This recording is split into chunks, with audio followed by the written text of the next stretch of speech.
Hello, Mom and Dad Me World. So I want to talk about this computer right here. This is the 14-inch 2023 M3Max MacBook Pro, and this is what I've been using now for the past almost 7 months straight, and it's just been absolutely phenomenal. So let me give you a little bit of history on what we were using before. So we were using a 16-inch M1 Max MacBook Pro before, and that was being used daily until the M3 Max had come out. Then we traded that in, got the 16-inch M3 Max, the unbin version, and then I decided that was a little too big. I wanted a little bit of a change, so we ended up going with the 14-inch M3 Max MacBook Pro. This is the factory configuration version you can get directly from Apple. It is not a custom configuration version at all. This is what we got. So this version right here has 36 gigs of memory, 1 terabyte of solid state, and then it does have the slightly binned CPU and GPU, and then it has slightly less gigabit per second throughput, 300 gigs versus 400 gigs on the M3 Max unbinned, what we had on the 16-inch. But I found this has been absolutely just fine, and we'll talk about that here in a little bit. So the color we went with, and I can't show you right here specifically because it's got all the cases and the covers on it, but we had actually gone with the space black color.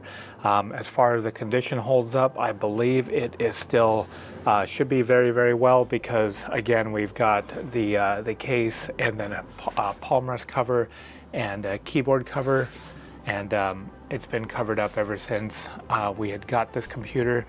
So I believe everything is okay, but the color, to me, it looks absolutely beautiful, even though it is in a cover from the parts of the keyboard and the speakers that I do see. It looks absolutely phenomenal.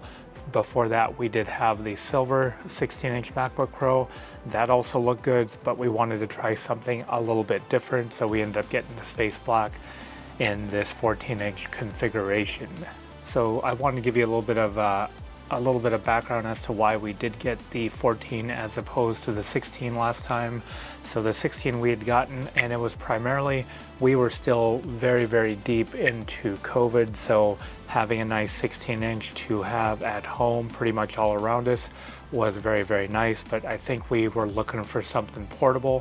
Fast forward to late 2023 and December 2023, and I think we just wanted to have something a little bit more portable.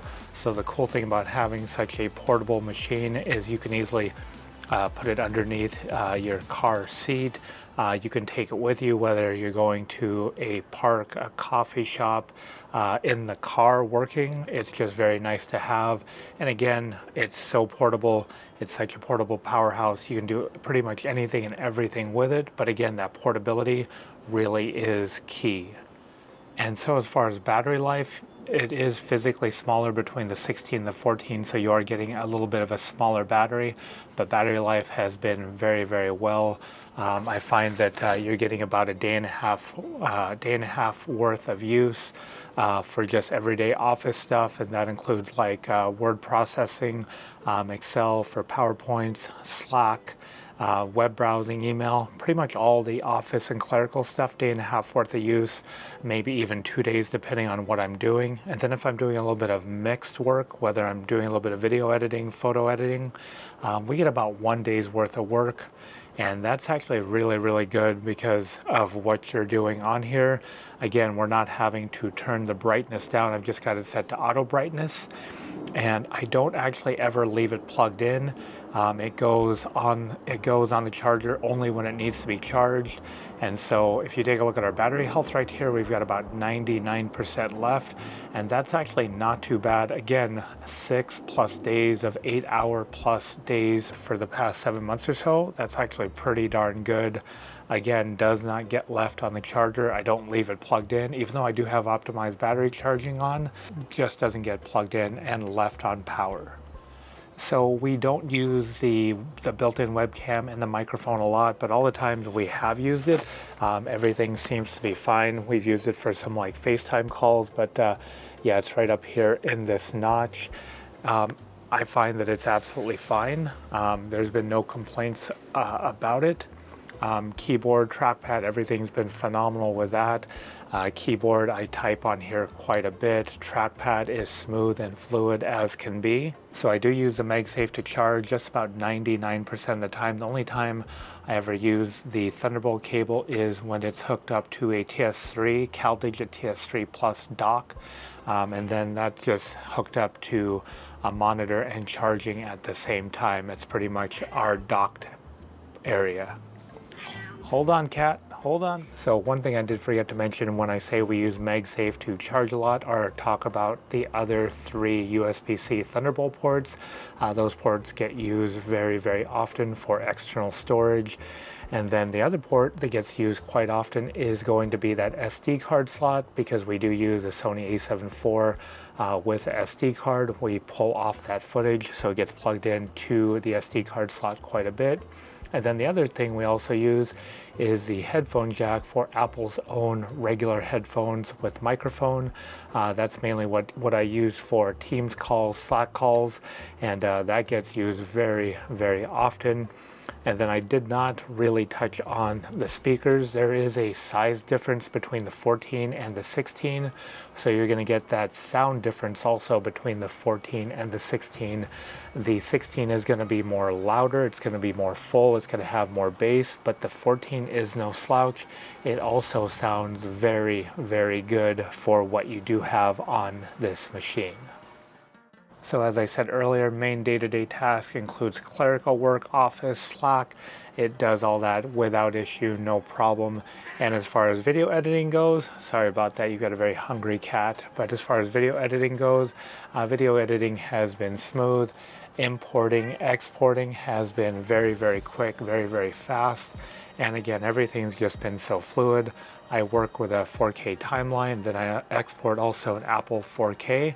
And again, it's super duper quick, no hiccups there whatsoever. And as far as macOS Sonoma, so we're actually using macOS Sonoma version 14.5 as we speak. I've not used any betas of the upcoming macOS, but with macOS Sonoma, it's actually been very, very stable. There's been no weird quirks or freezing, rebooting, anything like that. It's just been one of the more stable operating systems so far. So again, with this being the factory base model, this has 1 terabyte of storage. The 1 terabyte of storage is nice.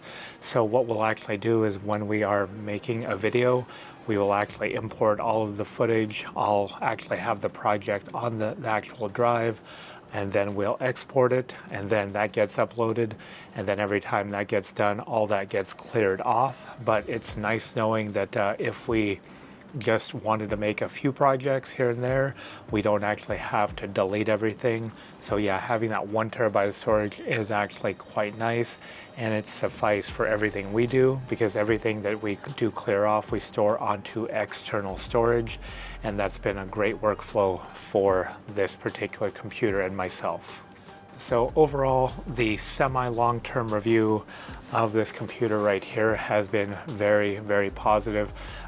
Yet again, I do miss that 16-inch display, and I'd love to have it yet again, but having the 14 has just been great, because I can take it with me pretty much anywhere and everywhere, and I can do pretty much anything on this computer right here that I could do on the 16, but because it's so portable, it's definitely not holding me back.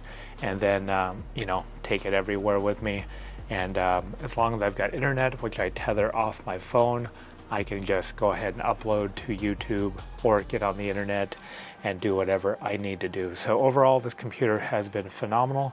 I can't wait to see what Apple has for the M4. We already got a small glimpse. And if you do use like Sidecar with your iPad Pro, you can get a small glimpse of what macOS will look like with an OLED display, and it looks very, very good on that display. But again, 14-inch M3Max MacBook Pro factory base model has been phenomenal. Hopefully you enjoyed this video of this semi-long-term review. If you did, you know what to do. Please hit the like and subscribe button. It really helps out our channel. And until next time, bye for now. Thanks for watching.